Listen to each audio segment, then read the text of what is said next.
Here's to feeling good all the time. My name is George. I'm unemployed and I live with my parents. Hey, you know what would make a great coffee table book? A coffee table book about coffee tables. I don't have a square to spare. I can't spare a square. But I don't want to be a pirate! Well, of course, I noticed it too with those ample breasts and pouty lips. I don't have to tell you she was a knockout.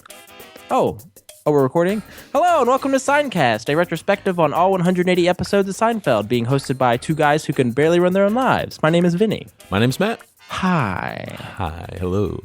Felt a little bit like Jerry in the hot tub this morning when, you wake up, you look at your alarm, and that panic sets in as you're like, oh my God, it's 8:57. It's 9:58. Yeah, it was 9:58 when I finally texted you. The record time got pushed back. A little bit. I woke up this morning. We were supposed to record at 8 a.m., and I think I woke up around 9:30. Mm-hmm. I sent Matt a look to the cookie gif. No response. Yeah. I sent him a, hey, did you want to record? No response. Well, it's vacation. We're expected to sleep in. I got so excited last night. I'm like, 8 a.m., let's do it, you and me. No, tell him the story of the phone. I want to hear what they have to say about your phone antics. Well, I was up until about 1 a.m. Oh, keep in mind, this guy's notorious for his phone always dying while we're out, and he always gives me shit for always wanting my phone to have a full charge. Anytime we get in the car, I plug it in. When we get home, I plug it in. And then he goes, oh, what's the battery at? It's 98%. Oh, the battery's going to die. And I'm like, you'll see. Okay, now continue with your story.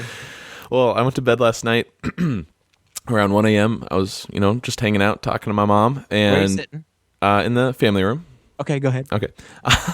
That's a little perverse, but went to bed at 1 a.m. and I was stumbling to the bedroom. I was so sleepy. I look at my phone and it's at 5%. And I'm thinking to myself, well, if I don't use the phone at all, it's just sitting there, it's going to last through the night.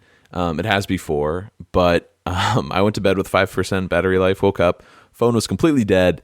It's 9:30. You have to get to work in a little bit, and I just felt terrible when I realized how late it was. Any questions? Yeah. It's like a cop who steals. It's a cry for help. I think you wanted to get caught. Maybe. Well, what is it about that? That feeling in the morning when you realize you're late and you're so, that anxiety takes over and you're like, no. I think the entire sympathetic nervous system goes 0 to 60. Absolutely. It's like Home Alone pretty much, right? Exactly. 1 and 2. Does that work? Yeah, whatever. Okay. Well, how you doing? Good. It's good? Feel so good. You? All right. Okay.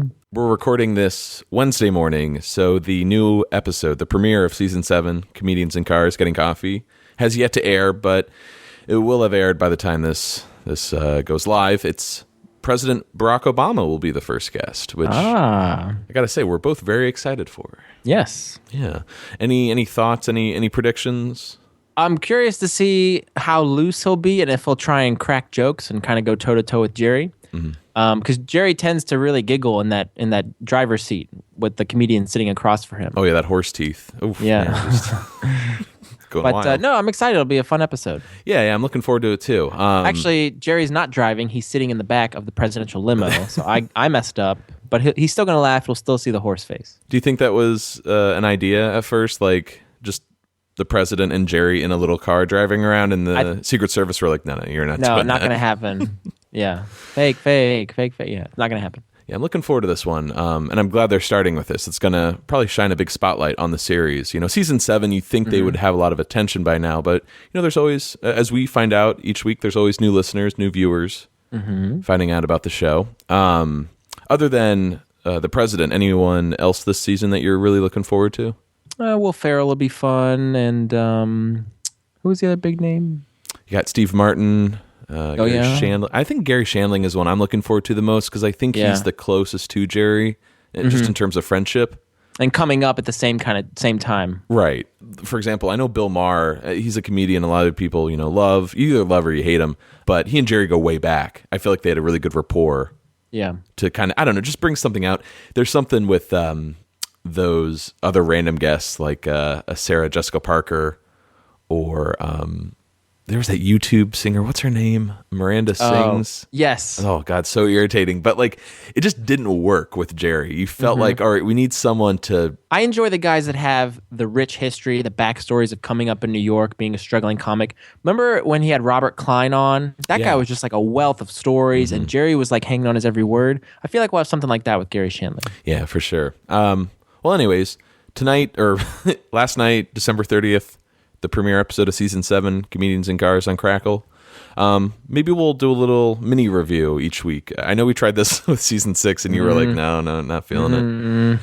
But maybe we'll try to discuss it each week before we get started here. Speaking of which, you can email us at seincast@gmail.com. Find us on Facebook, Twitter, Tumblr, and Instagram. Also, check us out on iTunes if you have a minute. Leave us a rating and review. Thanks very much to everyone who's done that, and a huge thanks to everyone who has donated to the show. You can check out our Tumblr page and look for the tab that says donate if you'd like to contribute to the show. Vinny, what episode do we have this week? Episode 14 of Season 5, The Dinner Party, written by Larry David, directed by Tom Sharonis, and it originally aired February 3rd, 1994. Keep that date in mind because I'm going to bring it up a little later. Oh, nice. Speaking of that date, it's a week earlier than last week's episode, The Marine Biologist, which aired on February 10th. We had a few people write in wondering why are we going out of order. The air date order was Dinner Party, Marine Biologist, and then next week's episode, The Pie. And we're kind of going out of order here. We're going in DVD order. For any of you that own the complete series at home, you'll be fine. But for those of you maybe watching on Hulu or whatever, every once in a while episodes get like switched around, and that's mainly due to the production order. A lot of these episodes are written and filmed and then shuffled around for broadcast. So stick with us. I know it's a little confusing, but we're never going to do something as crazy as talk about the opposite next week and then, move on to The Pie. So sorry. Oh, God. Are we going to talk about that line right now? It's not now, later. Not a whole lot of trivia this week. Only one little nugget here. This episode, The Dinner Party, is one of Warren Littlefield's favorite Seinfeld episodes. Warren Littlefield being the NBC president at the time. A huge influence getting the show off the ground back in 1989. So there you go. I have to agree with him. This is as many people have written in and told us, an underrated episode of Seinfeld. You don't hear a lot of people talk about it. I agree. It flies under the radar. It's got some iconic moments. It's got some iconic product placement as well as topical references. And I'm looking forward to it. Yeah, almost feels like a throwback to one of the season 2, season 3 episodes. I can see that. Has a little bit of like Chinese restaurant with. I was reminded of the airport mainly because of the pairing off of Jerry and Elaine, George and Kramer. And they're out of the apartment. They got to go somewhere. They're kind of on a mission. And most of the heavy lifting occurs outside on the street or in New York. Right. Some classic material coming out of this week's episode, especially the black and white. I mean, my God. Oh, yeah. All over the place. Anyways, yeah, it's going to be a little short this week. You want to get started? Stand it up. Don't do it. That's your new thing. I didn't say that last week. This is the first time. It is my opinion that we never should have landed a man on the moon. It's a mistake. Now everything is compared to that one accomplishment. Now we go, I can't believe they can land a man on the moon and taste my coffee. I think we all would have been a lot happier if we hadn't landed a man on the moon. Then we go, they can't make a prescription bottle top that's easy to open. I'm not surprised they couldn't land a man on the moon. Things make perfect sense to me now. Neil Armstrong should have said, that's one small step for man, one giant leap for every whining, complaining SOB on the face of the earth. Matt, I got bad news for you. What do you got? I don't care for this stand-up at all. Yikes. How do you feel? I'm going to add this to the list of things you don't like about Seinfeld. Number 2. Oh, touche. I don't get why we're talking about landing a man on the moon. Yeah. And I don't really buy the correlation between moon landing and coffee or moon landing and prescription bottle tops. I don't get it. I like that there's something referenced to my profession here. That's cool. But yeah, there's nothing to do with the episode. The whole, and taste my coffee. Meh. I've heard the expression, we can send a rocket to the moon. I've never heard land on the moon. I know it's just a matter of semantics, but yeah. We've landed on the moon. No way. But yeah, that's interesting. You don't care for this. I like this stand-up only because it's stuck with me over the years. When I hear it, I'm like, oh yes, we're getting into this week's episode. Okay. Right. I kind of like that. Some stand-ups are just out of nowhere, and I'm like, I have no idea what episode I'm about to get into. Yeah. What other topic do you think he could have covered to set up this week's episode? Maybe getting Happy New Year or New Year's. He could have talked about cookies or his vomit streak or thick coats, big coats. Yeah. Any number of things. Mm-hmm. That's true. Talk about dinner parties. How do you feel him saying SOB? That was a little PG-13. I know. Ooh, the hairs on the back of my neck stood up there. All right. First scene of the episode, Elaine is, I like it. Elaine's putting on makeup. We don't really see this a lot. Like that. Oh, God. She's putting on makeup. They're getting ready to go out. And she remarks that she got Happy New Year recently, but it's February. I once got Happy New Year in March. It's disgusting. Hey, how fitting. We're a day or so away from New Year's. I love when we always talk about the episode syncing up with some relevant event in, modern day. Yeah. Here's another one. There you go. Yeah, it's nice when that happens. So Happy New Year's, I guess, to everyone. We should have opened up the episode that way. Very professional. My bad. Have you ever been Happy New Year in February or March, for that matter? I can't recall this particular moment in Seinfeld has stuck out to me because of that, but I can't recall ever getting New Year that late. Yeah, me either. We should try it. Everybody go out and Happy New Year somebody in March and see what kind of reaction you get. No? Okay. Hey, is it cold out? Really cold. Scary cold? I don't know. What's your definition of scary cold? Cue George entering, and what an image. The puffiest coat imaginable. Hey, puffy coat. That could have been an alternate title for this episode. Thanks for stealing my line. Oh, I'm sorry. What is that? What? When did you get that? This week? My father got a deal from a friend of his. It's Gore-Tex. You know about Gore-Tex? You like saying Gore-Tex, don't you? Look at you. You can't even turn around in that thing. Look at this. Hey, George, can you feel us? Can you... All right, knock it off. Come on, let's go. Oh, listen, we should stop off on the way and get a bottle of wine or something. Yeah. What for? These people invited us for dinner. We have to bring something. Why? Because it's rude otherwise? You mean just going there because I'm invited? That's rude? Yes. So you're telling me instead of them being happy to see me, they're going to be upset because I didn't bring anything. You see what I'm saying? The fabric of society is very complex, George. I don't even drink wine. I drink Pepsi. You can't bring Pepsi. Why not? Because we're adults? You're telling me that wine is better than Pepsi? No way wine is better than Pepsi. I tell you, George, I don't think we want to walk in there and put a big plastic jug of Pepsi in the middle of the table. I just don't like the idea that anytime there's a dinner invitation, there's this annoying little chore that goes along with it. You're getting to be an annoying little chore yourself. So that does seem to be a Seinfeld-ism or trope that we're seeing repeat itself. If a word is funny, say it over and over. That the audience will pick up on it and it works. So It's Gore-Tex. You like Gore-Tex. You like saying Gore-Tex, don't you? And it's going to happen again in the episode where bam, bam, bam, you got to say it over and over. Yeah, I unfortunately don't have the babka quote this week or the clip. Lesser babka. We had that babka. But that's the other word this week, babka and Gore-Tex. I actually got a third one for you then. I didn't even think of the babka. Oh, my goodness. And let's talk about that jacket. It's hysterical. Yeah, I was wondering how they, all puffed out. It's all puffed up. Yeah. Puffy. What did they do? Is that padding that Jason is wearing, or is that all in the coat? I think that's a good question. I think it looks like the coat itself, but how did they? It seems way too big to be functional. I don't think that's a real coat. No. I think either the costume people or the prop people designed that purely for this episode. And I love how big it is. And George can't even. He's like the kid in Christmas Story. He can't even get his arms down, and he has to swing his body real wide to turn around. It's somewhere between a fatty suit and those muscle shirts people wear. Mm-hmm.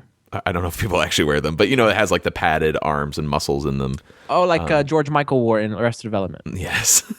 The shoulders are, I think, the most noticeable part. I mean, it's like a linebacker. They're so huge. Some great Jerry zingers in this scene. And it's a shame that he's not around George much this episode, because there's nothing I love better than George feeling really confident and or maybe in this example, just having a lot of pride for something. He's happy for once. And Jerry just kind of, jabbing him every so often. Bringing him back down to reality. Mm-hmm. I do love George's philosophy this week. This is something that I 100% agree with. Just because I'm going there, because I'm invited, that's rude. I have to bring something. Right. And yet again, cheapness, another one of George's character traits. Not you. Well, yeah, you. A little bit. Maybe. Reveals its head again in Seinfeld. Right. This episode, as Jerry says, the fabric of society is very complex. This is etiquette. They've invited you to your house. I side with Elaine. You got to show up with something. And it's pretty obvious from this first scene. Larry David's, fingerprints are all over this episode pretty much. Oh, yeah. Yeah. Wanted to point out, too, really good examples of George and Elaine butting heads, which, I mean, come on, we're halfway through the series by now. It's pretty obvious that George and Elaine don't see eye to eye on a lot of stuff, but we did point out in those early seasons how they didn't really disagree over a whole lot.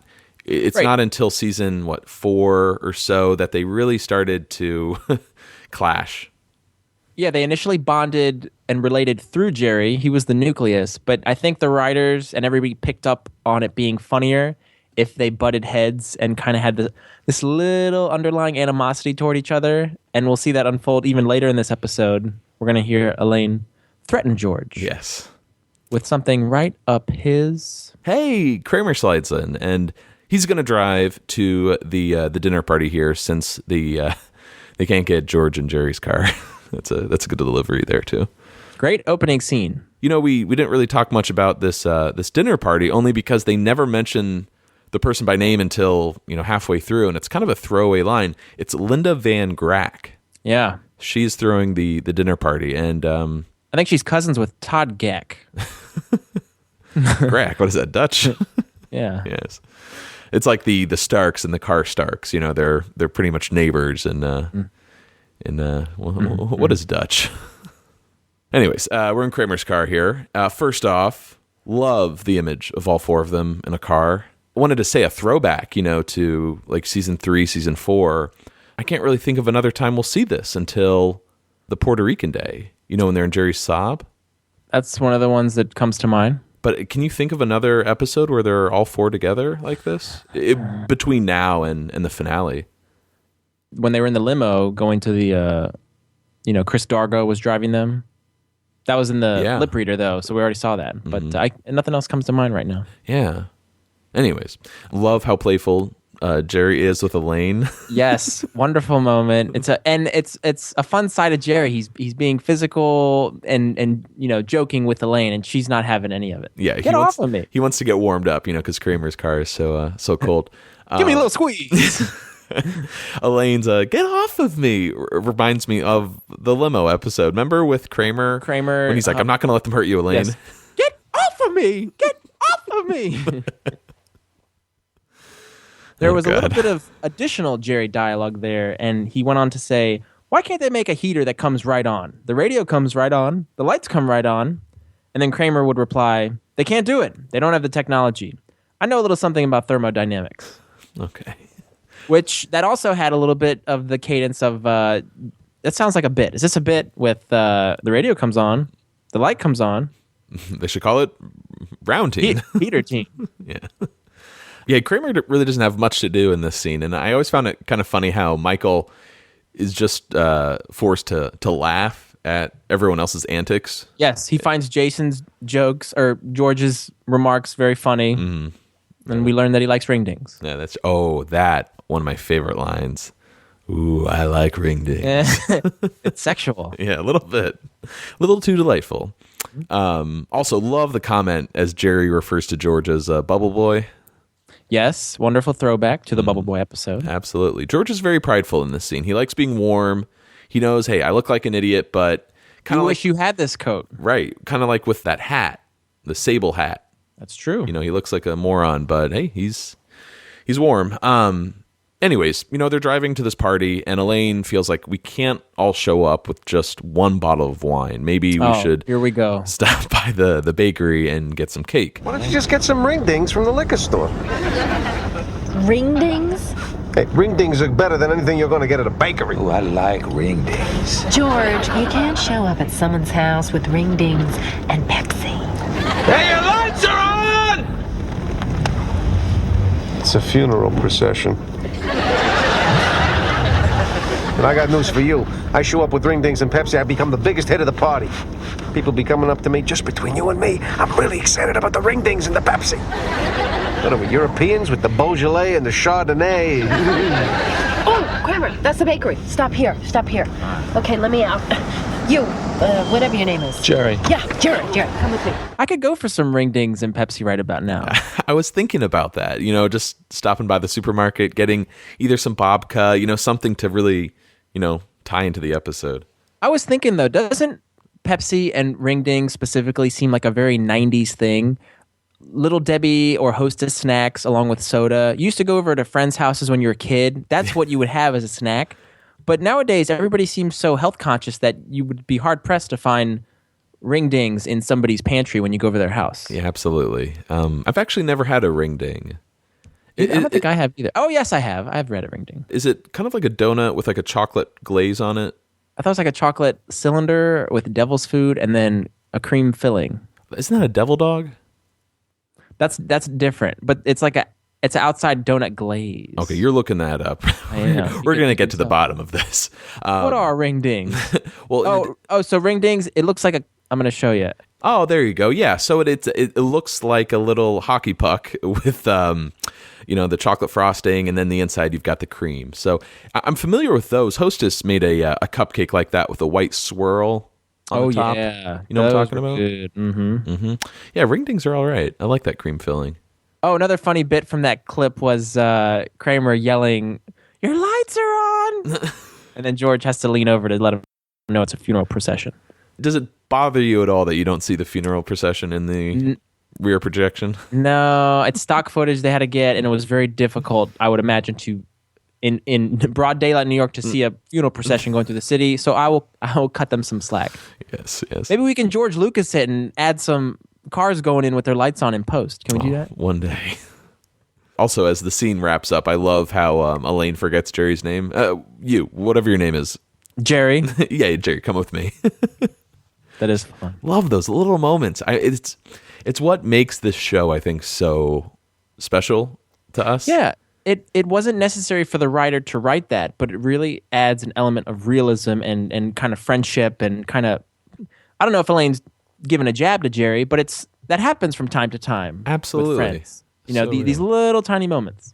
So while Jerry and Elaine head to the bakery, Kramer and George are going to go get some wine and pick them up in 10 minutes. 10 minutes, you say? 5-10 minutes. So we see the establishing shot showing Royal Bakery. Did you notice what's next to Royal Bakery? Yes, I did. The Ortiz Funeral Home. I assume that's where the funeral procession began.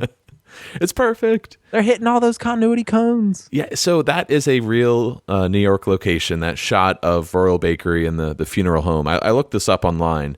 The Ortiz Funeral Home is at 237 West 72nd Street. This is just around the corner from the 123 station. And you got to go. Yeah, stop by the funeral home. Now, I looked it up on Google Maps because the sign, Royal Bakery, is added in post, and similar to the Dorian Hotel in the Marine Biologist, they don't use the actual sign for the building.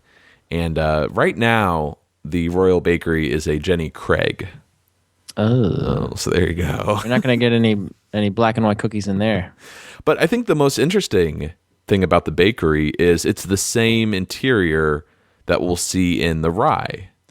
Right. And in the Rye, we learn that a famous bakery that has the marble rye is called Schnitzer's. I'll show these people a thing or two about class. So the question to ask is this Schnitzer's Bakery? Yeah, that's a tough question because, well, you know the scene, the classic scene, Mabel Choate buys the last marble rye, very similar to the last babka. It's the same counter woman, too, that sells it to her. Yes. Which we'll get to in a little bit. Now, the name Schnitzers gets brought up when the Costanzas are leaving Queens to go to the Rosses. Now, I kind of assumed Schnitzers was in Queens. Maybe Lori's is in Queens. Okay. But Schnitzers, yeah, for argument's sake, it's the same set. It's the same marble rye. This is Schnitzers eventually. That's what I would like to think as well. All right. I think we should just refer to it as Schnitzers this episode. Does that help? I'm game. Okay. Or I'm down. Nah. Anyways, Jerry and Elaine enter the crowded bakery. I love the smell of bakeries. Oh, look, Elaine, the black and white cookie. I love the black and white. Two races of flavor living side by side in harmony. It's a wonderful thing, isn't it? You know, I often wonder what you'll be like when you're senile. I'm looking forward to it. Yeah, I think it'll be a very smooth transition for you. Thank you. All right, well, look at all this stuff. What are we getting? Chocolate babka. That's their specialty. Love that babka. Yeah. But listen, Elaine, when we get up to the door, you hold the cake box. What? I don't know, just standing there with a box, holding it by the little string. You think it's effeminate? It's a tad dainty. Oh, we forgot to pick a number. Oh, see, that's not fair. We were here, had all these people. You think I should go and ask her for hers? No, forget it. No, it's not fair. Just because they have a ticket doesn't mean they were here first. We were here, and we were ahead of them and her. Come on, let's just go ask them. Come on. Excuse me. Matt, I'm going to go on record and say that the black and white cookie is my favorite edible product referenced in Seinfeld. Nice work. You heard it here first, people. What is it about the black and white you love so much? As a kid, watching this episode, I loved how Jerry was equating vanilla and chocolate with racial harmony. Yeah. The nod to the gentleman across the way who happens to be African American. And I always wanted to try it, and I never could find it in the stores.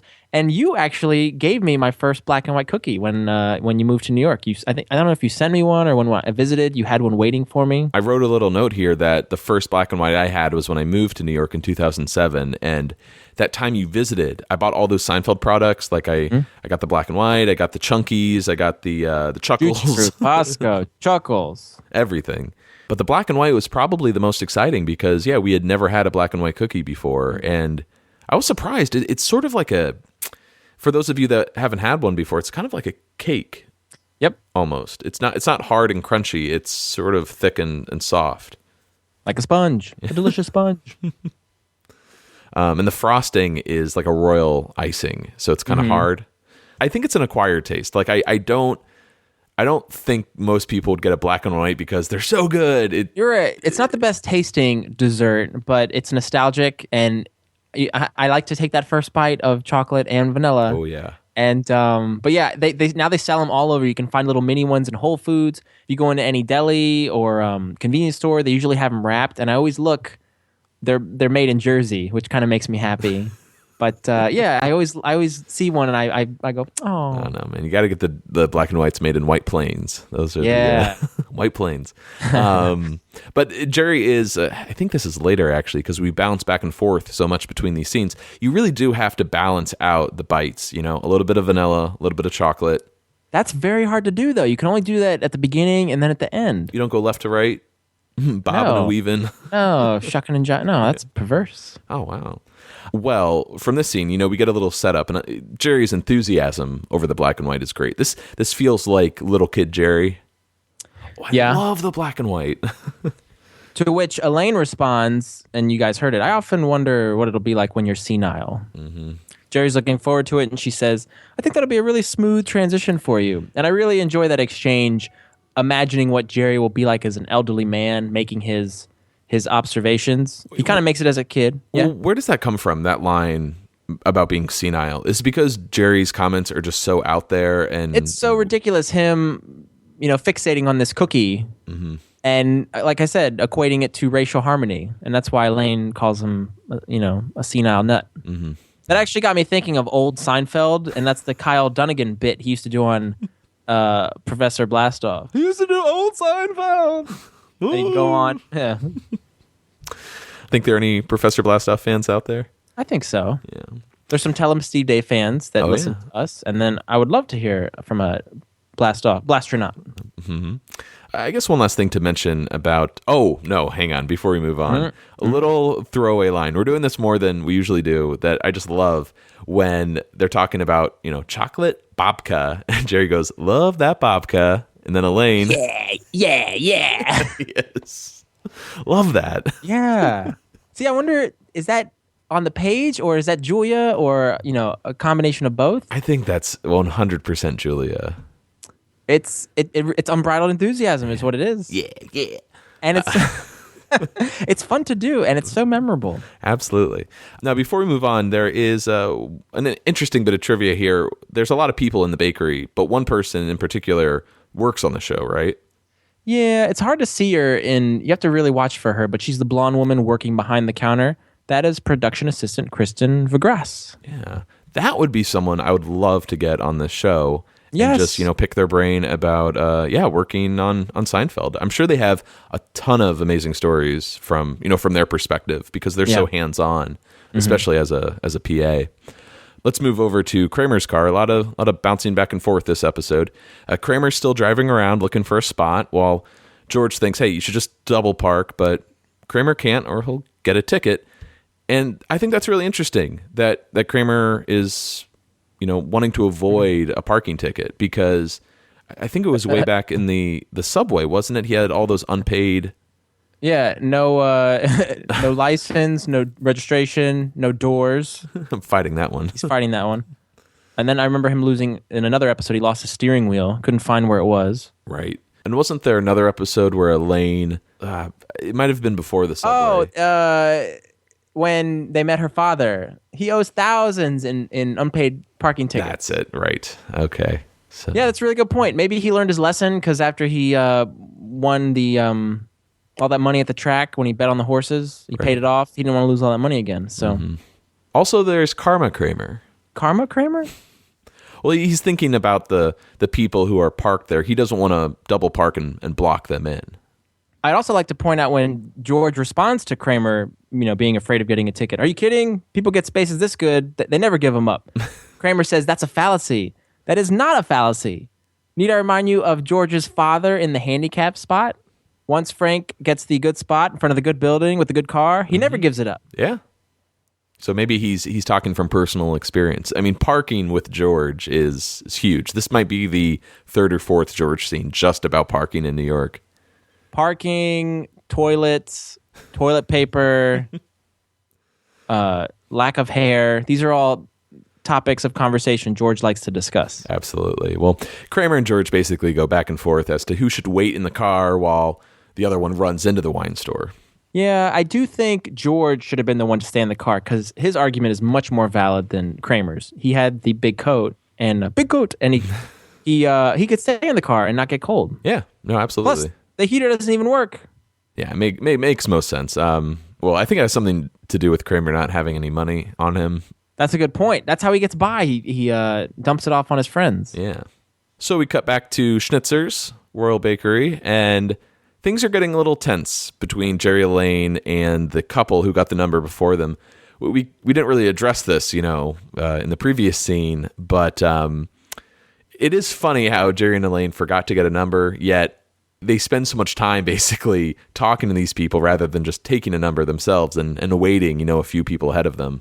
Right. As if everybody's going to Schnitzer's to, it's going to be this line out the door. Although that is kind of common nowadays with cupcakes and donut places. Right. It's more important for Elaine to get the number they were owed. It's the principal. She's the queen of confrontation. I feel really bad, actually, because I know someone wrote in with the point that if this couple has number 47... Later, Jerry and Elaine get number 49, but there are so many people taking numbers. They would be way into the 50s. That's a good point. Because the second number they end up getting, we'll see later, I think is in the 50s. It's like right. 52.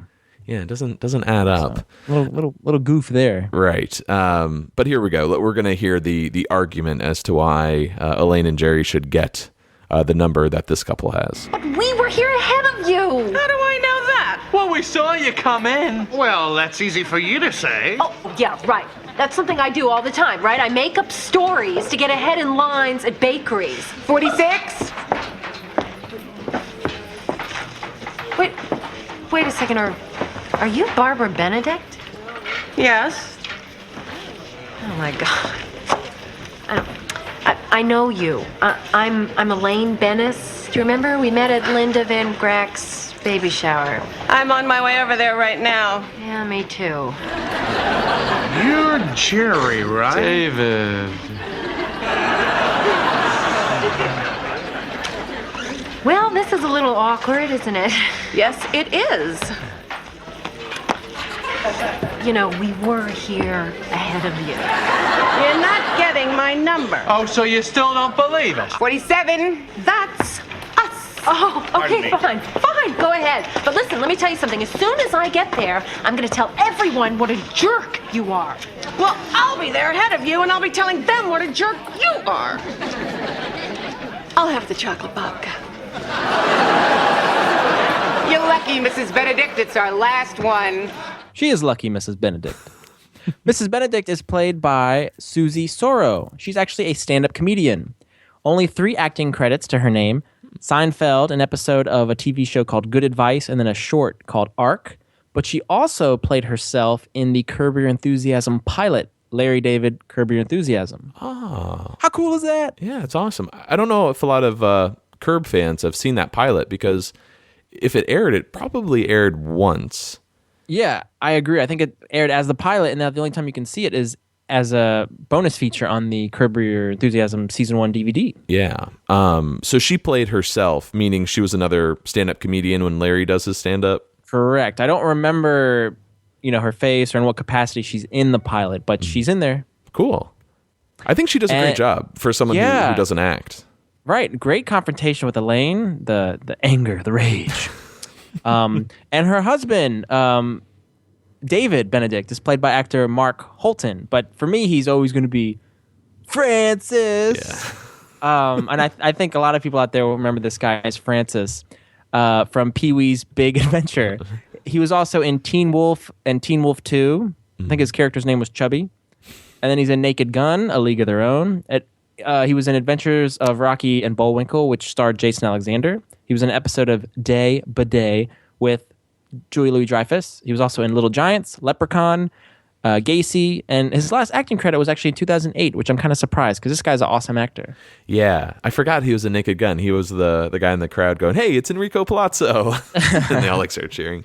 Yeah. You wonder when you're an actor, do you want to be remembered for one role above all the others? I think you're lucky actually if you get a role that memorable. Yeah. So yeah, and he left his mark. He's always, "It's not for sale, Francis." Even though that line is delivered by Pee Wee Herman, he's the Francis. And I remember him Pee Wee. Yeah, it's my birthday. I remember him chewing that gum, and it's dripping down his face. And I gotta watch that again. For years, I always thought this actor returned in the dealership, and he was Rick, Stan, whatever. Yeah, the guy basically driving around with Kramer in the Saab.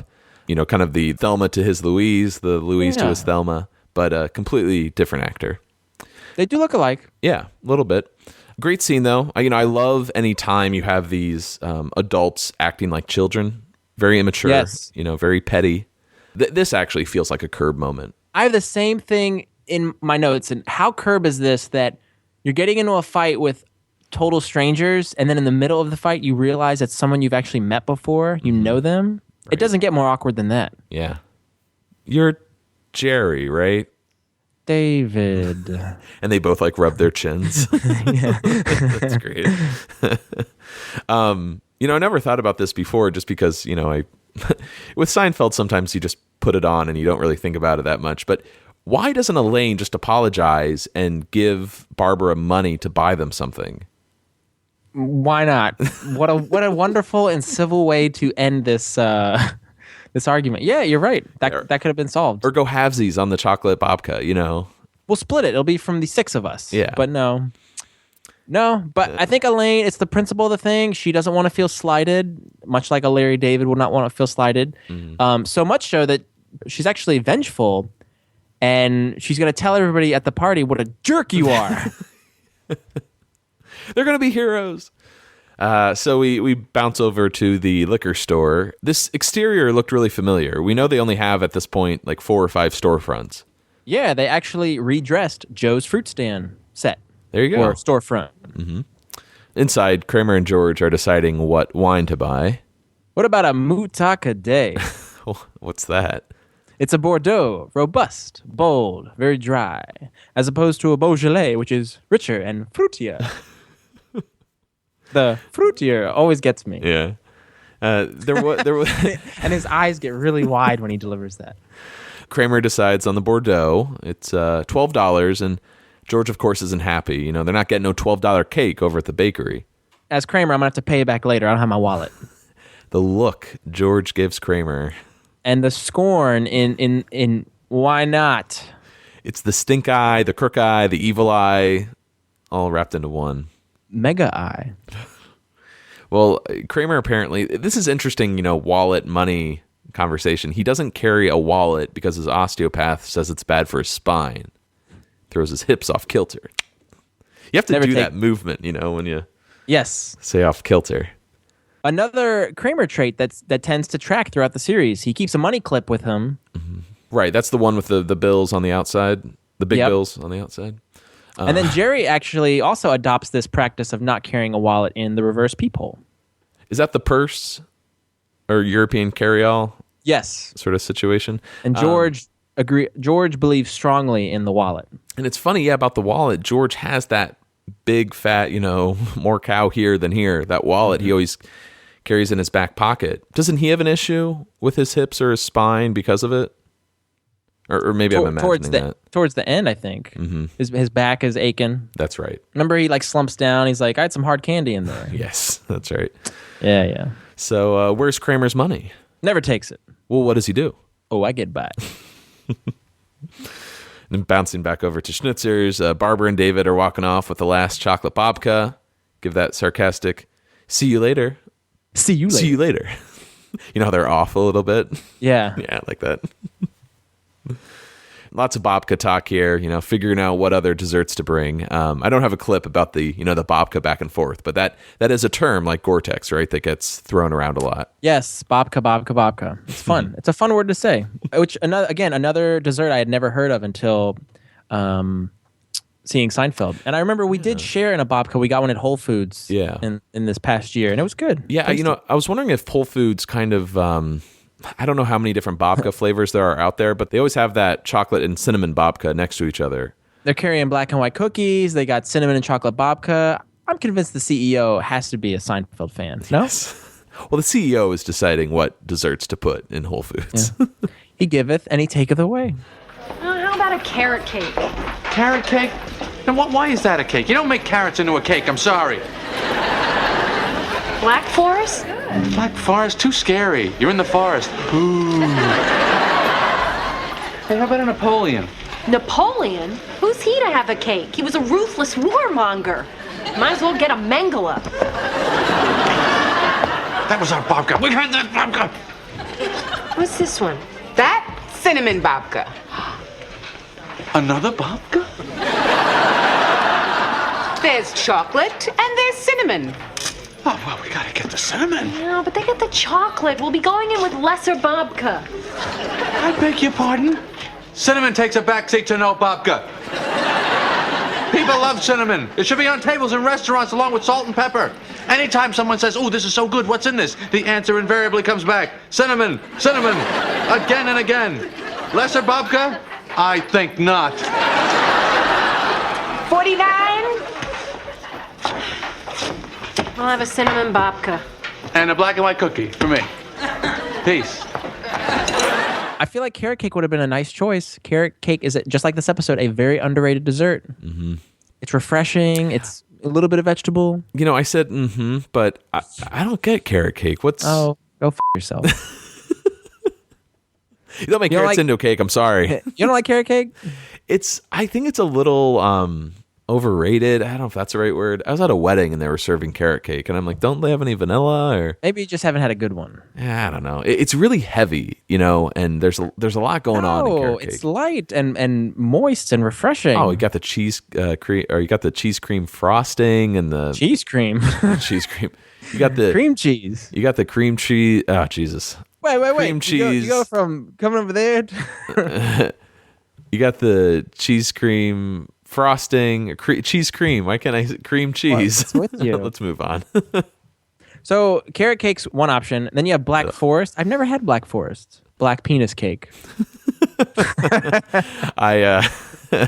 That clip made the rounds during Thanksgiving because there's this picture my sister sent me of it was like a turkey cake and it looked just like a penis. There we go. So I sent back the Larry David curb scene with the penis cake, which is great episode. What are you doing? Eating some penis?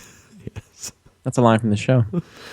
As much as I love Jerry's argument with cinnamon taking a backseat to no other flavor, no other babka, I do agree with Elaine. Chocolate would beat cinnamon every time in my book. Yeah, the cinnamon babka isn't too bad, the one we've had, but chocolate is just, come on. There's no beating it. You know, you mentioned Whole Foods earlier. I have to address the Trader Joe's babka.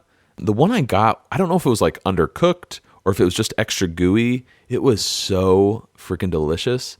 And I bought it cold. I always thought babkas were more, like a dry baked good. Room temp. Yeah, but this one was like, it was cold, it was gooey, it was out of control good. So I'm actually more of a Trader Joe's babka fan. Okay. But this whole bit about cinnamon, was there another episode that we either talked about or we have yet to talk about where Jerry goes on about cinnamon? I thought this was it. Okay, because I was Googling for like a half hour last night, convinced. Half hour. Convinced there was a bit about cinnamon in another episode. Kind of like the seltzer salsa thing. Now that we're doing this show and we kind of got to be attuned to what everybody's saying, that happens to me too. Where I'm like, what episode is this in? And it ends up being in the episode we're talking about. Yeah, okay, that must be So prove me wrong, people out there, because we may be wrong, but I'm thinking of this moment. I mean, there's little mentions like you're all hopped up on cinnamon swirl and there's the cinnamon raisin bagel. Yeah, I don't think so. No, okay. Cinnamon raisin bagel. The Kramer's pizza bagel. Oh, yes. But yeah, maybe this is it, and I just got confused. I need to talk about the clerk at some point. Yeah, too, let's talk about it Let right me know now. when to do that. Let's do it right now. You want to intro me? Oh, hey, Vinny. Hey, Matt. Who's playing the counterwoman? She's played by Catherine Cates. She plays the counterwoman, both in this episode, The Dinner Party, and in The Rye, which we mentioned earlier. She's been in Jinxed, A Scientist's Guide to Living and Dying. She was in Teenage Exorcist, Lola Versus, and currently she was in 3 episodes of Orange is the New Black. Yes, she plays the mom. Amy Cantor-Bloom. Jason Biggs' mom. I recognized her. I totally forgot to bring her up. When season 3 came out, I watched the first 2 seasons, in preparation. And I was very excited to see her because she is that just typical New York woman, just perfect as this counterwoman. True. We bounce over to the liquor store and George tries to pay for I guess it's $13.05 now, with tax. The $13 bottle, bottle of wine with 100, and the clerk tells him, "Hey, I can't break that." All right, okay. George is like, "Fine, let's go. I don't need to pay for this." This seems to be the out he's been looking for since they walked in. Yeah, all night he's just like, "Give me one excuse not to spend money on this dinner party." I'm gonna say it right now. Oh no, I'm gonna wait till later. Okay. No, I'm kidding. Jason shines in this episode. I think this is a very George-centric episode, or at least for me, he's the highlight here because he's pissed off. He doesn't want to bring stuff to the party.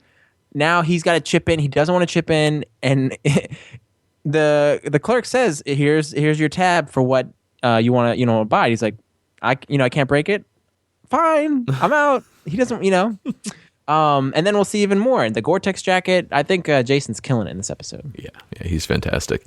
Well, Kramer, however, knows I can get change, which basically means standing on the sidewalk and shouting, "Hey, anyone got change for 100? What are you, crazy? You get us killed. People hear $100 bill to be on top of us, jumping on rooftops." He also gets pissed with the idea of buying something just to get change. That philosophy. I'm not going to buy even a pack of gum just to get change. They decide to head to a newsstand and try their luck there. What are we doing? Just get some gum or something. Pack of gum. Here you go. What is 100? I can't change 100. Why not? You gotta buy more than that. Here, get a newspaper. Newspaper.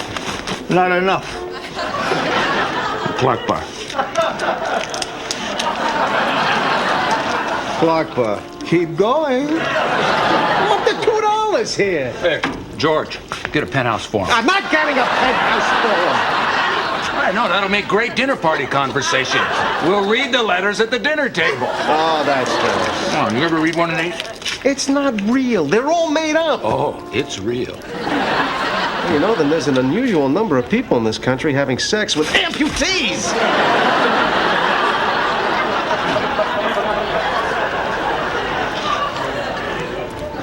Penthouse Forum.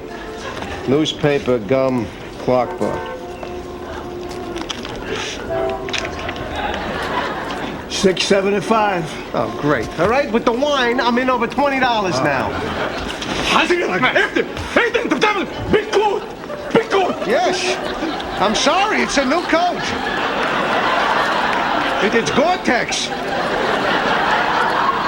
You better be careful with that thing. Gonna start a war. Very memorable clip. I want to start off with the newsstand boy. He's credited as boy. He's credited as a newsstand boy, but he's quite a man. He's played by Fred Pinkard. Unfortunately, he passed away in 2004. And I actually learned something today on a Seinfeld episode. So who would have thought?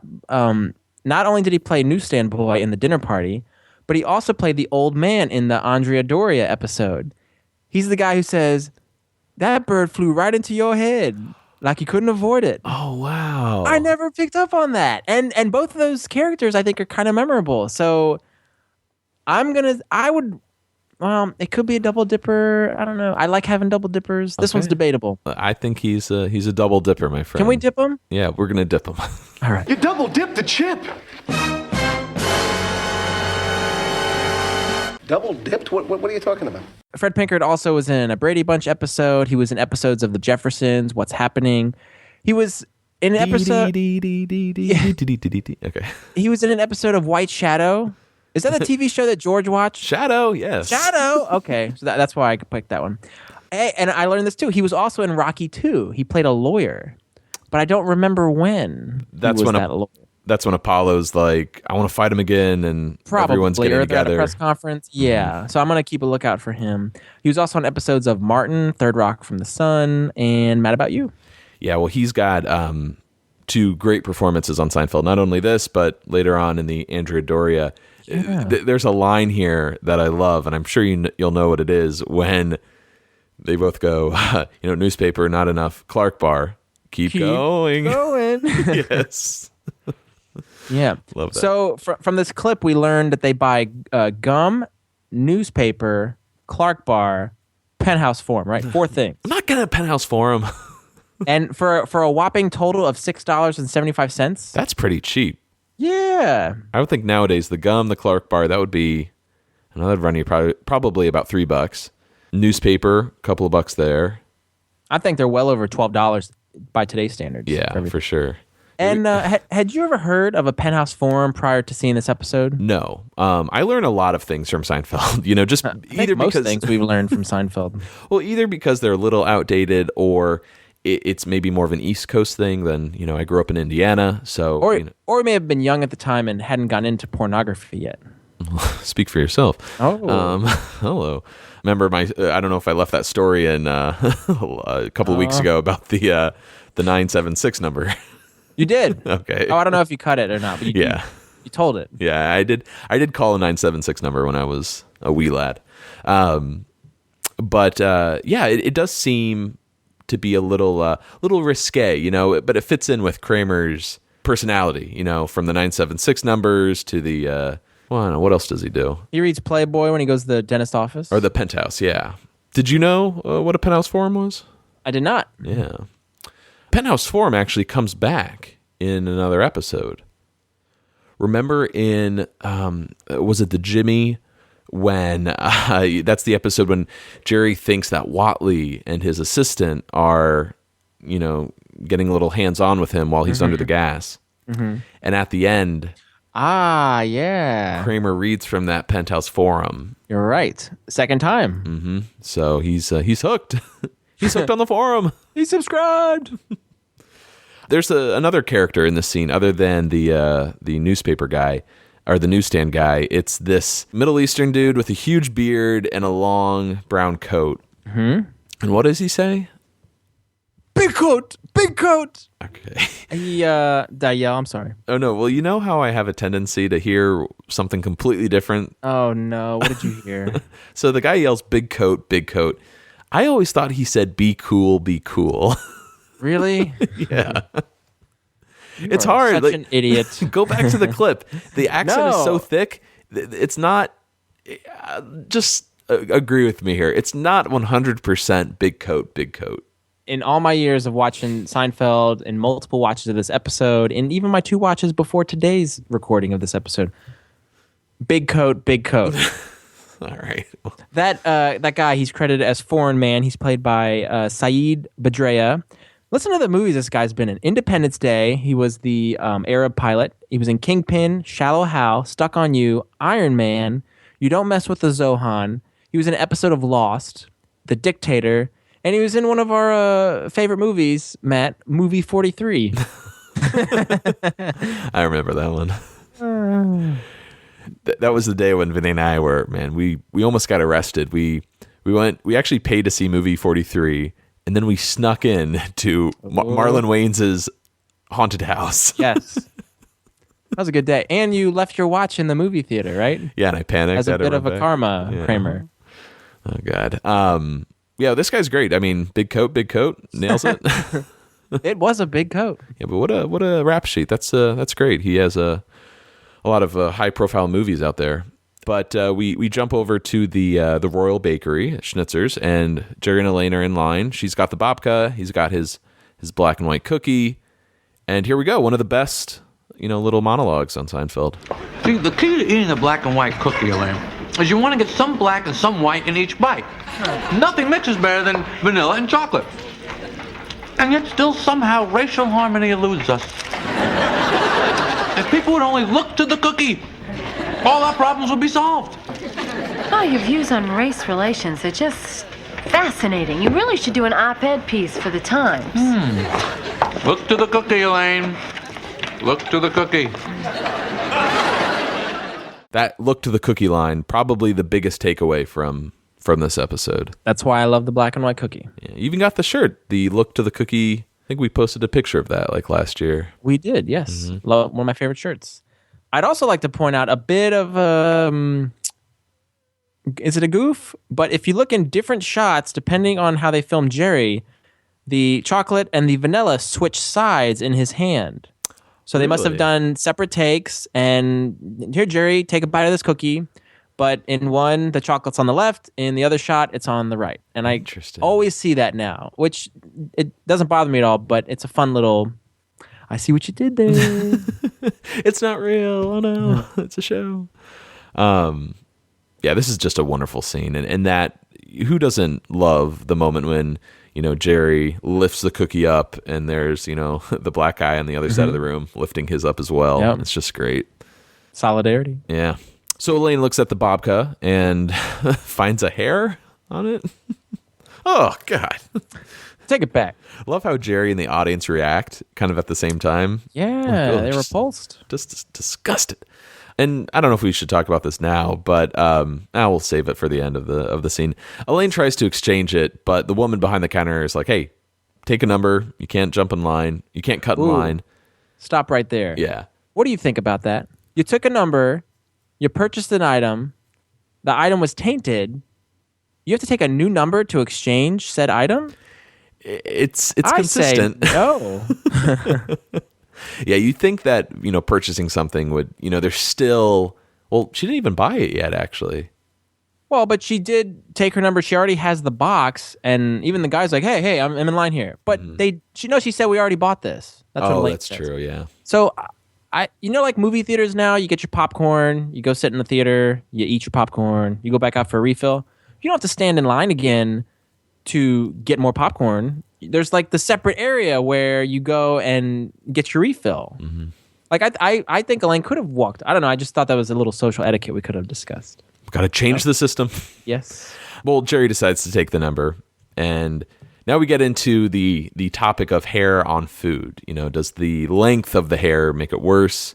Whose hair would make it worse if it was Jerry or Elaine's?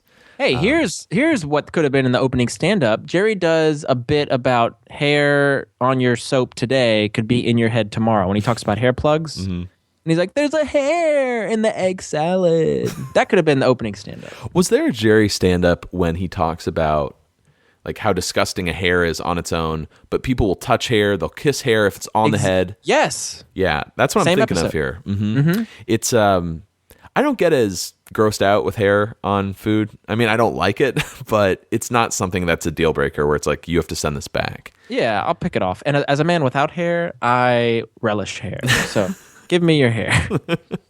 Put in my food. Jerry makes a good point. A little hair, do you think that makes it better? That's true. That to me is a deal breaker. If it's a short hair, for some reason that makes it so much worse. Well, because if it's a long hair, you're like, oh, it came from most likely a woman's head or a guy with long hair. But if it's a short hair, you do not know the origin of that hair. It could be an eyelash. It could be an eyebrow. And then it gets worse. It could be a nose hair. Oh. And if I see a curly hair, watch out. Biohazard. Speaking of your love of hair, I'm sure you would love to eat dinner off of Elaine's hair. I mean, sign me up. I'm down. Right. But Jerry points out, your hair though, you use that herbal essence crap. I use Prel, the hard stuff. 100 proof. Take your roots out.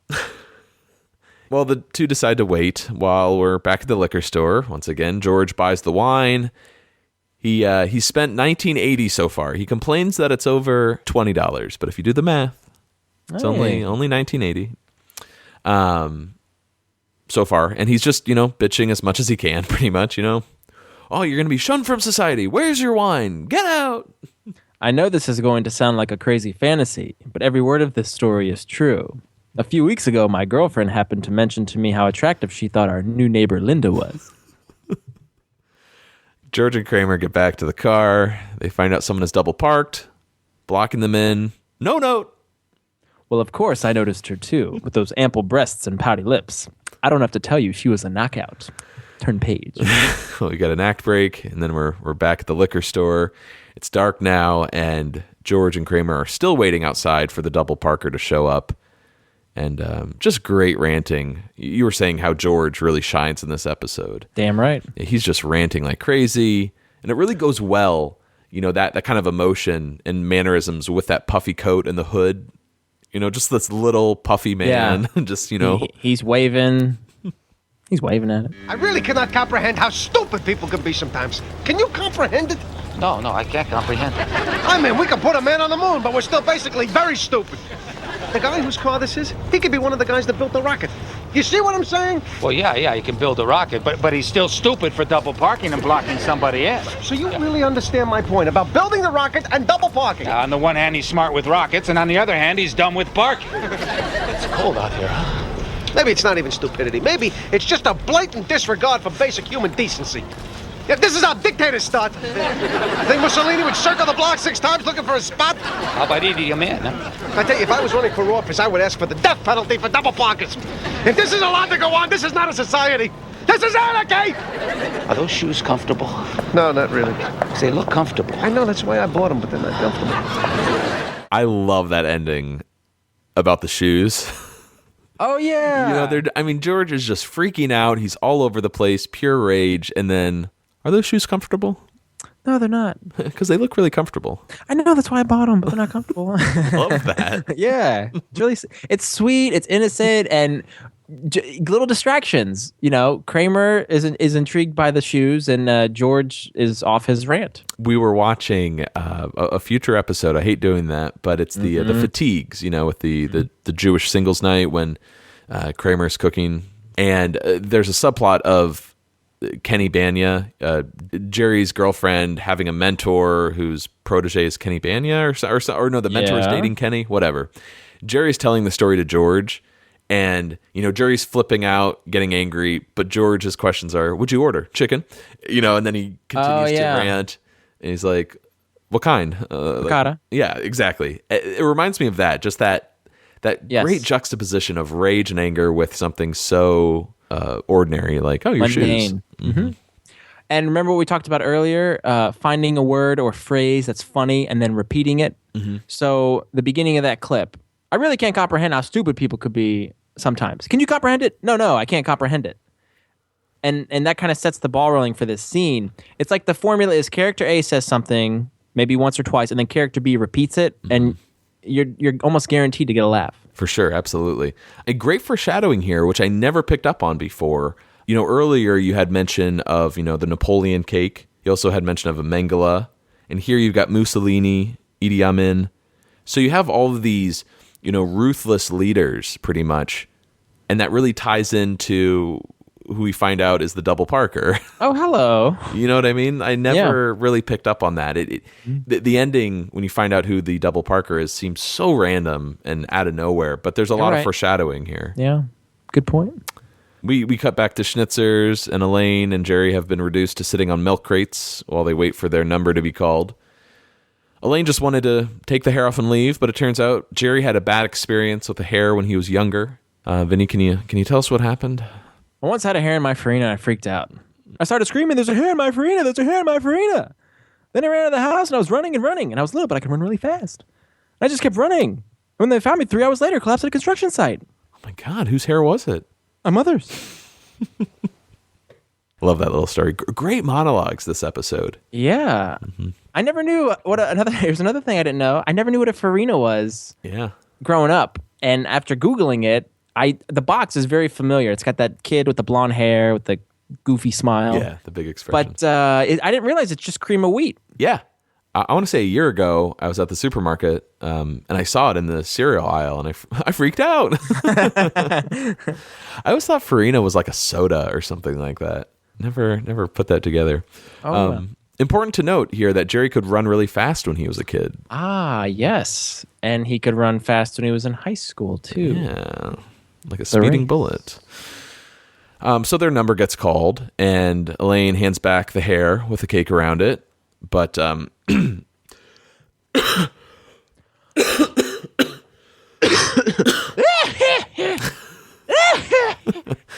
that's lovely. I feel like there was one cough that they recorded, and then they just looped it. That's what you want to see. Trade your hair for some phlegm.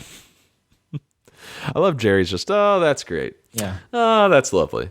They get their new cake, but Kramer and George are still MIA. And again, back at the liquor store, Kramer and George, they're just waiting for this double Parker to show up. Kramer's honking the horn, shouting, double Parker. Show yourself. George is nervous that, they're really late now. Turns out he's a little scared of Elaine. She runs on batteries. You know what I'm talking about? Yeah. George was once late because he bought a Panama hat. She grabbed it by the rim, pulled it down so hard his head came right through the top of it. Now, I was thinking, when they went to that flea market, Elaine was with him, but he bought a Panama type hat, that Indiana Jones hat. That may not be the same hat, but I don't know. It got me thinking. Yeah, interesting. Connection. Yeah, there's but they were late there. They were late together. Too good. Well, they decide to head back into the liquor store since Kramer's freezing. The heat doesn't work in his car. He didn't wear a heavy coat, of course, because he wanted to look good for the party. Which is very Kramer. But so true, too. I mean, walking around New York in the dead of winter, I see these people, these hipsters looking so cool, but they must be freezing. I look like the Stay Puft Marshmallow Man. Like, I have to stay warm. I don't care how I look. Fashion over function. Yeah. But as they get out, George spots a couple making their way towards the double parked car. Oh, hey, that's great. That's very nice. We've been waiting 20 minutes for you people. What do you think, you're Mussolini? Back off, puffball. It's not my car. Wasn't talking to you. Love the delivery of that guy, Back off, puffball. It's not my car. Yeah, that guy is played by Langdon Benson. He plays Man on Street. Not many IMDb credits, but he was in Melrose Place, Babylon 5, Party of 5, News Radio. Nice, yeah. Well, we cut back to Schnitzer's. Jerry and Elaine still sitting by this display case. Jerry isn't looking too good, and Elaine is pretty pissed. Wait till I get my hands on that George. I am gonna pull that big hood over his little head, tie the strings, and suffocate. you remember that Panama hat? That was nothing. Huh? What? What's the matter with you? I don't know. I don't feel so good. What's wrong? My stomach. I think it was that cookie. The black and white? Yeah. Not getting along? I think I got David Duke and Farrakhan down there. Well, if we can't look to the cookie, where can we look? Oh, my stomach. I feel like I'm gonna throw up. Wait, what about your vomit streak? I know. I haven't thrown up since June 29th, 1980.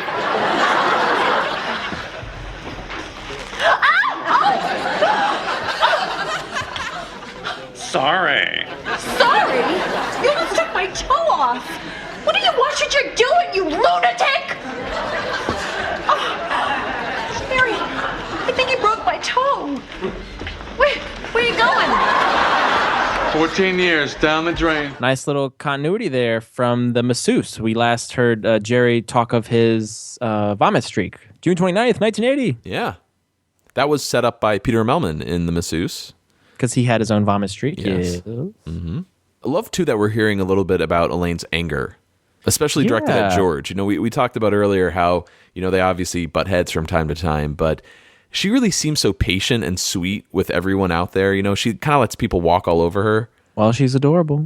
But with George, no. That's nails on a chalkboard for her. She doesn't care for him. Mm-hmm. And the gentleman that puts his cane on Elaine's foot, that's played by Roger Eschenbacher. Mm-hmm. He's Man with Cane. He's not only is an actor, but he's also a writer. He was in Cheers, Larry Sanders Show, a TV show called Detention. He was in an episode of Friends, King of Queens, Just Shoot Me, Weeds, and Parks and Rec. And he actually writes on children's shows and cartoons. He did several episodes of Littlest Pet Shop and Scooby-Doo, Murder Incorporated. Oh. No, Scooby-Doo, Mystery Incorporated. Oh, that'd be a little dark. Just in case. Scooby-Doo. Sorry. Yeah, let's talk about that sorry line. Going way back to college, we have debated, or maybe you have your opinion, and I'm just forcing you to agree with me, that this guy, Man with Cane, that is not his voice when he says sorry. It is most definitely Adiyard. Would you agree with that? For the longest time, I disagreed with you. Vehemently, I was opposed. Well, but answer that question. Do you think it's his voice? I kind of want to dance around it. No, it sounds Adiyard. Okay. Second point I want to bring up. Is that Larry David's voice? That's the question, Jimmy. For years, I always said that was Larry David saying, sorry. But you wouldn't even give me an inch on whether that was him. You're like, no, without a doubt, it's not Larry David. I said, no way. And you've kind of worn me down over the years. I'm starting to think it is him. That's a good way to describe our relationship. Hey, if you look on IMDb, he's not credited as the voice, yet he is going to get a voice credit for another actor coming up. Yes, exactly. So Larry David does lend his voice in this episode to a different character, but I'm convinced that this man saying sorry is Larry David. It sounds just like him. Yeah, I think you're right. Really? I don't want to let the legend die. Just like Jerry's speed and skill as a fast runner. Good point. I kind of want to go to my grave, not letting you think that I believe this is Larry David's voice. This is one thing. For 10 years now, we could not see eye to eye on. But I'm shocked. I'm shocked that you're actually... I'm caving? A little bit. It sounds like it. Yeah, it's close. But I still... It could be that guy. It could be Roger Eschenbacher. Can we put it to the listeners and see what they think? Yeah. Now, again, here's the clip. Sorry. I think when you watch the video, you can tell that it's not his voice. It's a little out of sync. Maybe we could put it to our listeners. What do you think? Is that Larry David's voice or not? Sorry. Remember we talked about the premiere date of this episode, February 3rd, 1994? Yes. Remember that? So when we watch these episodes, and forgive me for how ridiculous this question is, but when we watch these episodes, do we assume that they occur on the air date? So right now, is it February 3rd, 1994, what we're witnessing? I would say so, mainly because Elaine in the beginning said, it's February. Okay, because the reason I bring this up is his vomit streak has just ended, correct? Yes. So we go from June 29th, 1980 to February 3rd, 1984. That means his streak ended at 13 years, 7 months, and 5 days. The previous streak being from June 29th, 1972 to June 29th, 1980, which was a period of 8 years. Mm-hmm. So we go an 8-year to a 13-year streak. And I don't know, I just kind of like having that, like, this is when the streak ended, February 3rd, 1994. Oh, okay. I thought you were about to argue, technically it's not 14 years. In the episode, he says, I haven't thrown up in 13 years. Yeah, I see what you mean. Yeah, it does track for sure. So one could argue, I mean, if Seinfeld continued, Jerry technically hasn't thrown up since 1994. February 3rd, 1994. Okay, that was not even worth mentioning. So we're over to the liquor store, and George and Kramer are back inside. George is doing fine in his coat, but Kramer is shaking like crazy. Probably has hypothermia. My first trip to New York City, I took a bus tour, sitting on like the upper level of the bus. Mm-hmm. It was March, but still, pretty cold, especially with the wind hitting you in the face. And when I got off the bus, I was shaking just like Kramer for almost an hour in the M&M store. It was terrible. And you didn't go to the doctor? I didn't go to the doctor, but do you remember later that month, we were in college together. Remember I got mono? Oh yeah. And I'm like, weren't you just really bored? I'm like, did I get mono from sitting on a bus? Is that how it works? But Kramer also gets pretty shaky in the hot tub when he falls asleep and the heat pump breaks. Oh man. Oh, that's fun. Love George's topic too about chickens if they have individual personalities. Yeah, I agree. 'Cause I wouldn't want to eat. Hey, there's another blast off callback. Is the the chicken who helps you back into a parking space and then you get too close. Back. That's a Tig and Kyle joke. It sounds a little bit like Larry David as George Steinbrenner, like blah blah blah blah. Yeah. Anyway, so the guy behind the counter, what a dick. He doesn't want George and Kramer waiting inside. It's not a hangout. Take it outside. That liquor store clerk is played by Frank Novak. He was in Newsies, Sleepwalkers, also Independence Day. He played Teddy. Melrose Place, X-Files episode, Friends episode. He was in the movie Rumor Has It. He's been in an episode of Big Love, Mad Men. He was in Watchmen. And recently he was in Lie to Me and Scandal. Pretty good.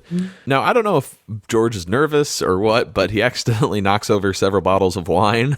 Yes. It's the coat, he can't move properly, which he has to pay for, of course. And then Kramer just falls over. Yeah, at this point, the episode, each character has experienced some form of defeat, and everything's starting to unravel, the whole story. The wheels are coming off. Right. I did look up that wine because I was just curious as to how much it would cost. It's a Ferrari Carano. I'm sure that's how it's pronounced. Well, yeah, you're the Italian. Come on. George mentions it's a Chardonnay, and I went to their website.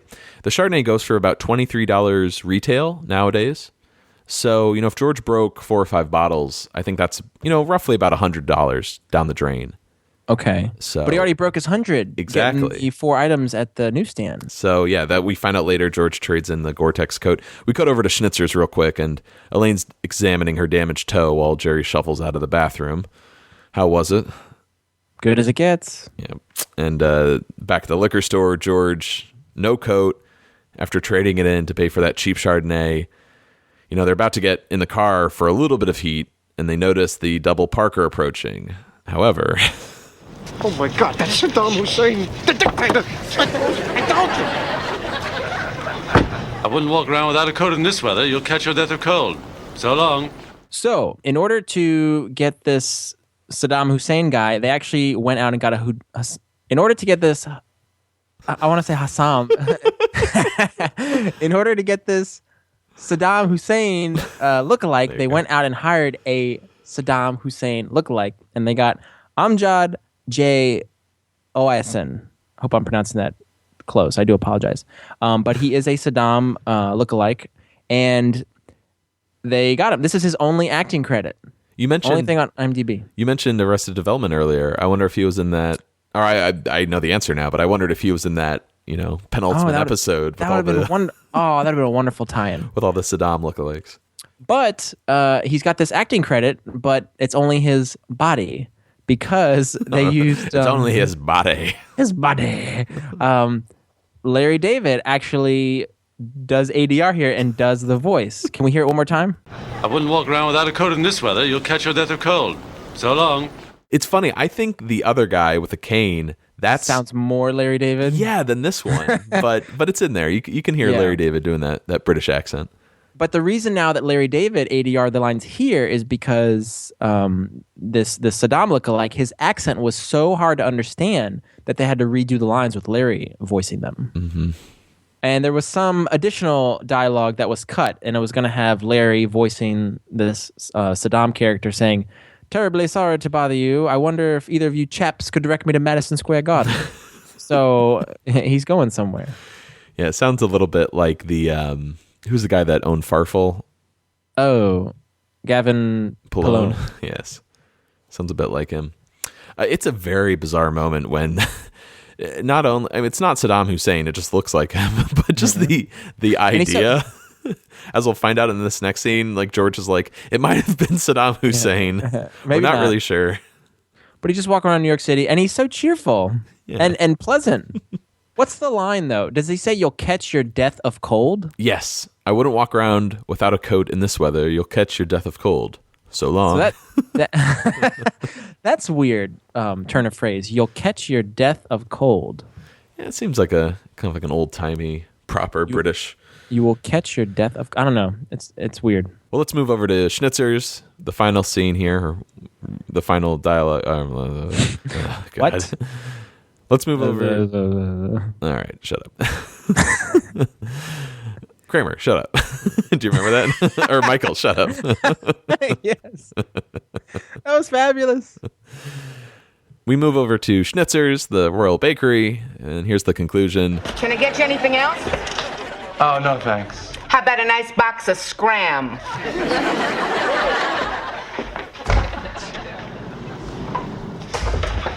Somebody double parked. We couldn't help it. It might have been Saddam Hussein. We're not really sure. He had a British accent, though.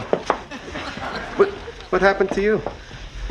Somebody put a cane on my foot. Oh. Just like the one I'm gonna put up. Hey, what happened to your coat? And what does that smell? What are you, drunk? I had to give it to the liquor store guy. What for? I spilled some Chardonnay. So, what did you get? Cinnamon vodka. Cinnamon? Why don't you get chocolate? George? I love this ending. It feels very familiar. I couldn't put my finger on it. It's not the airport because George is stuck on that airplane. Maybe it's the summer of George, when they all meet in the hospital in the hallway. It's like, what happened to you, Raquel Welch? Yeah. What happened to you? Raquel Welch. Also, maybe more of the parking garage, when they all kind of meet up at the end and he's like, hey, where's your fish? And Jerry's like, don't. Yep. Notice how every character, though, is defeated. Kramer's freezing. George lost his coat. He's disheveled. He got, accosted by the puffball guy, in addition to Saddam Hussein double parking. Elaine has a possible broken toe. And Jerry's sick. Yeah. Jerry's vomit streak has ended. So it's not a Seinfeld episode unless all of them got screwed over somehow.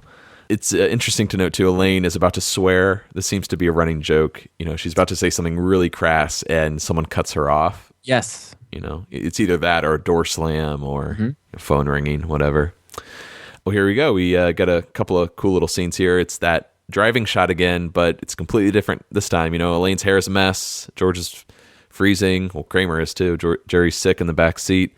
And then we are at Linda Van Grack's door. They knock on the door. She answers. Here's your cake. And your wine. See ya. See ya. No line from Linda Van Grack. I didn't even get a IMDb credit from her. Oh, nothing. I don't know who that is. Oh, no. You can see Barbara Benedict. Yes, you can. In the party, which is a nice little bit of continuity. Wonderful touch. Yeah, love that.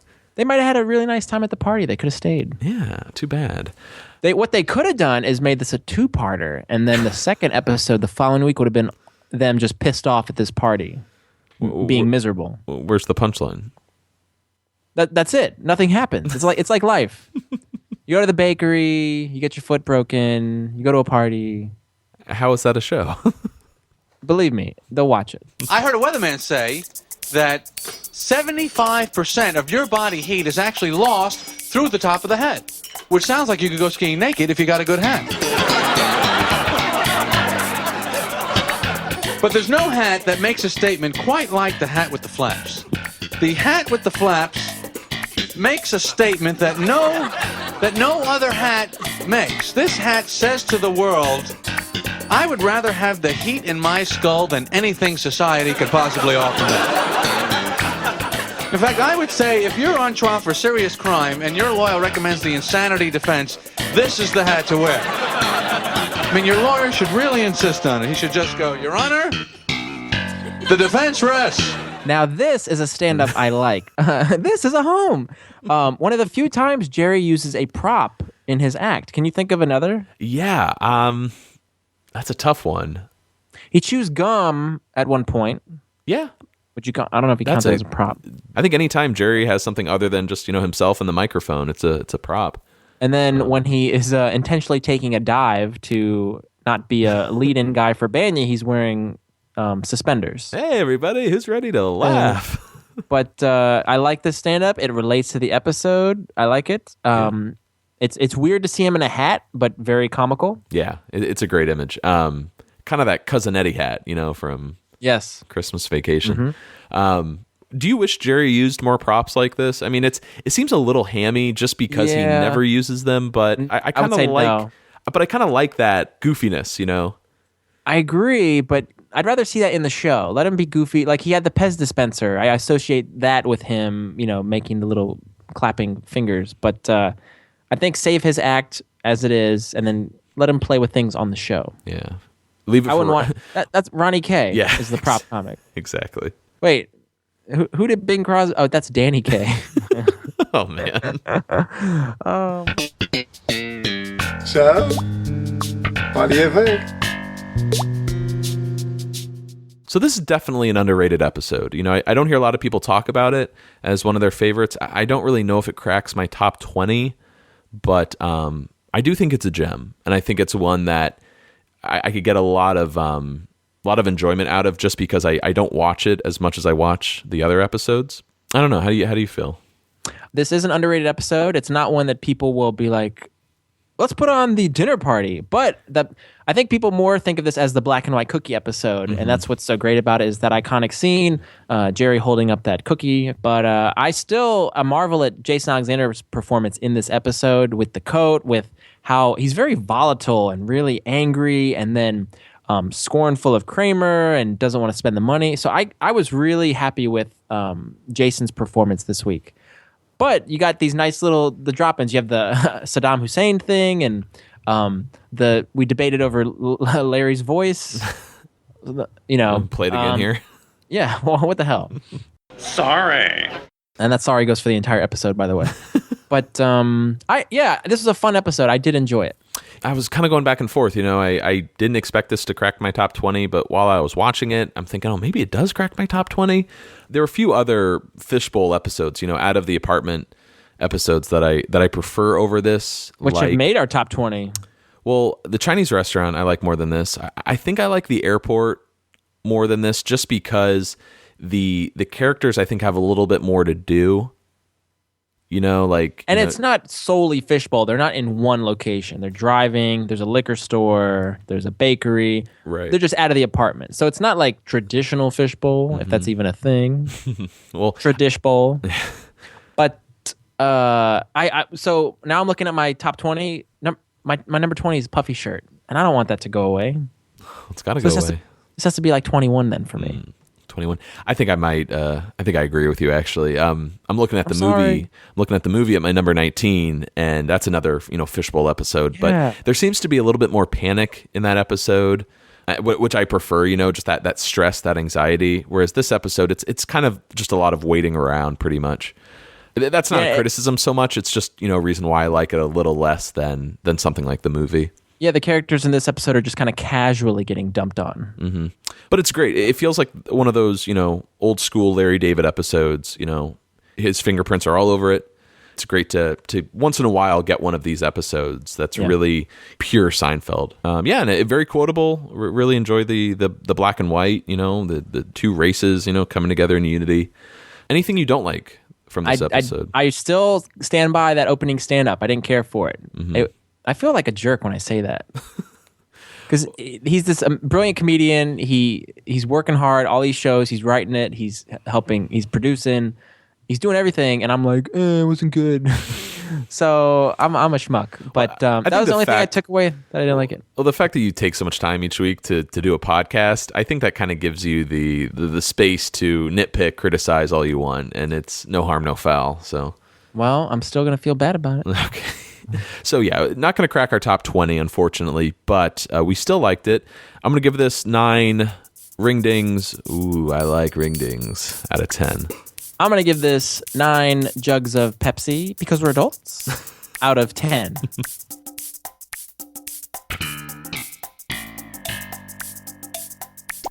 Alrighty, that's going to do it for us here on Seincast this week. Please feel free to find us on Facebook, Twitter, Tumblr, Instagram, and reach out to us with an email at seincast@gmail.com. So, Vinny, what episode are we discussing next week? We're discussing the 15th episode of Season 5, The Pie. And I don't like to throw spoilers out there, but one of us is going to be wearing a G-string, one of those bras with points. But for now, I'm Matt. I'm Vinny. Signing off. Seincast is not endorsed by Castle Rock Entertainment, Sony Pictures, or NBC. It is intended for entertainment and information purposes only. Seinfeld, the Seinfeld logo, and all names, pictures, and audio of Seinfeld characters are registered trademarks and/or copyrights of their respective trademark and copyright holders.